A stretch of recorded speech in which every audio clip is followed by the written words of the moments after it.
아들 집을 다녀왔습니다. 아들 집은 I-75 75번 고속도로를 타고 1시간 반 정도 북쪽에 있는 달톤이라는 도시에 집이 있습니다.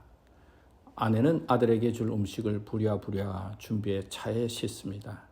사랑의 마음에 떠나기도 전에 벌써 마음이 바쁩니다. 피곤해서 하룻밤을 자고 내일 오겠다고 해서 혼자 다녀오라고 했다가 아내 혼자 운전하는 것이 걱정이 되어 같이 가기로 합니다. 생전에 아버님이 집에 오시면 주무시고 가세요 하시면 끝끝내 본인이 계신 곳에 가서 자야 한다고 가시던 생각이 납니다. 이제 저도 나이가 들어가는지 잠자리가 바뀌는 것이 싫어서 집에 있고 싶지만 그래도 아내 걱정에 같이 갑니다. 아내는 아들 집에만 간다고 하면 좋아하면서 음식을 준비하고 웃으면서 갑니다.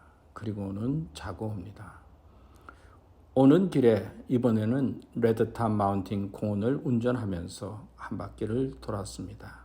얼마나 아름답고 좋은지요. 그런데 아들 집을 다녀오면서 운전하던 중 우리가 살던 이곳을 떠나 하나님의 집으로 가는 길은 어떠할까 생각해 보게 되었습니다.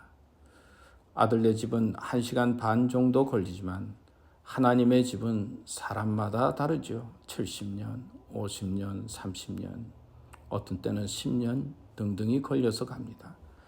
그리고 그 하나님의 집 앞에 갔을 때 누가 그 집 안으로 들어갈 수 있을까요? 우리는 우리 집에 아무나 들이지 않습니다. 열쇠로 꽉 잠그어 놓습니다.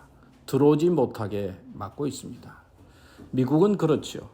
낯선 사람이 자기 집 영역에 들어오면 총을 쏴도 된다고 하지 않습니까? 여기 낯선 사람은 착한 사람일 수도 있고 잘생긴 사람일 수도 있고 세상에서 훌륭한 사람일 수도 있습니다. 그렇다고 낯선 사람을 집에 마음대로 들어오게 하는 사람은 없습니다. 그러나 자녀이면 어떻습니까? 내 자녀이면 언제나 오케이입니다. 곧 하나님이 예비한 집은 누가 들어갈 수 있다는 것입니까? 자녀이면 됩니다. 아들 집에 갈 때는 뭔가 준비해 가지고 가지만 우리가 하나님의 집에 갈 때는 빈손으로 갑니다. 중요한 것은 하나님이 아버지이고 내가 자녀냐 하는 것입니다. 인간적으로는 빈손으로 가지만 내 영혼이 하나님의 자녀로 갑니다. 성경은 이것을 예수 그리스도를 믿는 믿음을 통해서 된다고 가르쳐 줍니다. 예수님이 나를 위해 십자가에 달려 죽으시고 보혈의 피를 흘림으로 내 죄가 용서함 받고 예수님이 사흘 만에 부활하심으로 나도 살게 된다는 그 사실을 믿고 의지하는 자에게 하나님은 당신의 자녀로 인정하시며 인도하신다는 것이 복음의 핵심입니다. 그래서 성경은 영접하는 자, 그 이름을 믿는 자들에게는 하나님의 자녀가 되는 권세를 주셨다 말씀합니다. 하나님의 자녀가 되는 권세를 주셨다. 권세를 주셨다 말씀합니다. 곧 예수님을 믿으면 하나님을 아버지라고 부르고 우리는 자녀로서 아버지의 집에 가게 된다는 것이지요. 누가복음 15장에 보면 집 나간 아들을 집 문 밖에서 기다리는 아버지가 계십니다. 그 아버지처럼 우리가 자녀가 되면 하나님 아버지께서는 많은 것을 우리를 위해서 준비해 놓고 기다리고 계신다는 것을 가르쳐 줍니다. 자녀들은 보통 부모를 많이 닮지요. Like father, like son 이라는 말이 있지 않습니까? 그 아버지의 그 아들이라고 합니다. 자녀는 부모를 닮게 되어 있습니다. 저도 보면 모습도 아버지를 닮아가고 언뜻 제 말과 행동 속에 아버지의 모습이 보이기도 합니다. 나이 들어가면 들어갈수록 더욱 아버지를 닮아가는 나 자신을 보게 됩니다. 그래서 아버지가 알코올 중독자이면 자녀도 알코올 중독자일 가능성이 높고요. 아버지가 다혈질이면 자녀도 다혈질이 가능성이 높다고 합니다. 아버지가 바람을 피웠으면 자녀도 그럴 가능성이 많고요. 아버지를 자신도 모르게 닮는다는 말입니다. 그런데 생각해보면 우리는 육신의 부모 자녀이기도 하지만 영적으로 보면 하나님의 자녀입니다. 하나님 아버지의 자녀입니다.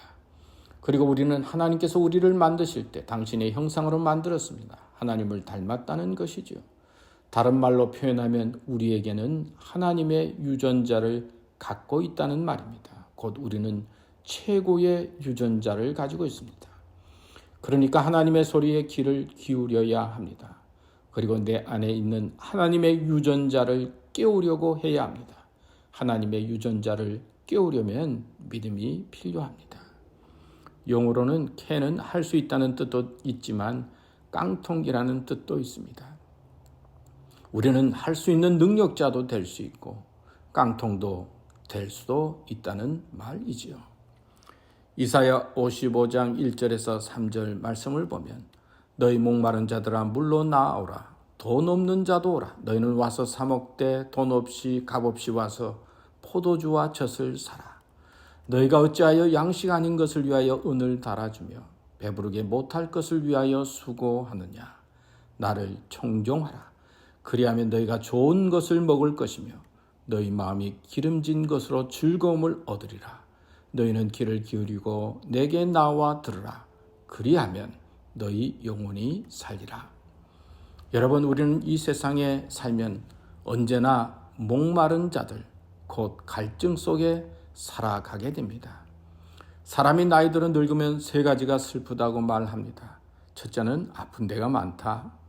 둘째는 외로움을 잘 탄다. 세 번째는 배고픔을 자주 느낀다고 합니다. 여러분 그렇습니까? 그런데 나이 든 사람만이 아니라 이 세상 사람들 모두 다 갈증 속에 살고 있습니다. 예수님이 십자가에 달려 내가 목마르다 외치신 것처럼 우리는 목마름과 함께 갈증 속에 있습니다. 그 목마름의 대상이 물일 수도 있고 돈일 수 있습니다. 명예일 수도 있고 건강일 수도 있습니다.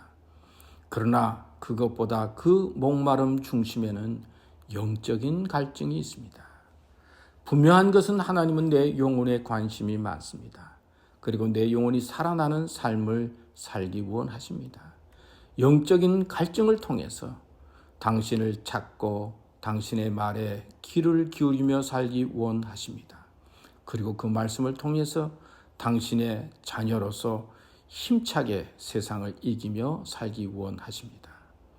하나님은 아버지로서 자신의 자녀들을 위해 하나님의 집도 예비해 두셨지만은 이 세상의 길에서 당신의 자녀로서 살 수 있도록 힘과 능력과 지혜도 주십니다.